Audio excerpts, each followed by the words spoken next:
Bus stand అయినా railway station అయినా మహా అయితే వాటర్ బాటిల్కి ₹5 ఎక్స్ట్రా వేస్తాడు మావ. కానీ నేను వెళ్ళిన రెస్టారెంట్లో లిటరలీ డబుల్ రేట్ వేసాడు మావ.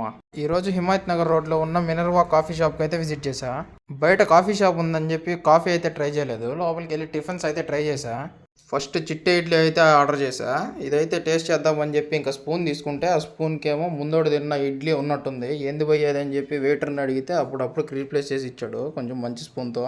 టేస్ట్ అంటారా, సాంబార్తో అయితే నేను ఎక్స్పెక్ట్ చేసినంత ఏం లేదు, అంటే చట్నీతో అయితే టేస్ట్ మాత్రం బాగుంది. దాని తర్వాత ఒక నార్మల్ ఇడ్లీ ప్లేట్ అయితే ఆర్డర్ చేశా. దీని టేస్ట్ అయితే ఓకే, పర్లేదు, బాగానే ఉంది. నెక్స్ట్ ఆర్డర్ చేసిన మసాలా దోశ అయితే వచ్చింది. ఇంకా దీని టేస్ట్ విషయానికి వస్తే సప్పగా ఉంది.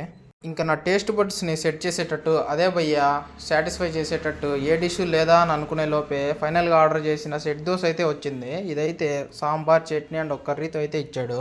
జనరల్గా బయట చట్నీ అండ్ సాంబార్తోనే ఇస్తారు, కానీ ఇక్కడ కొత్త కర్రీతో ఇచ్చారని చెప్పి టేస్ట్ చేస్తే కాస్త ఘాటుగా ఉంది.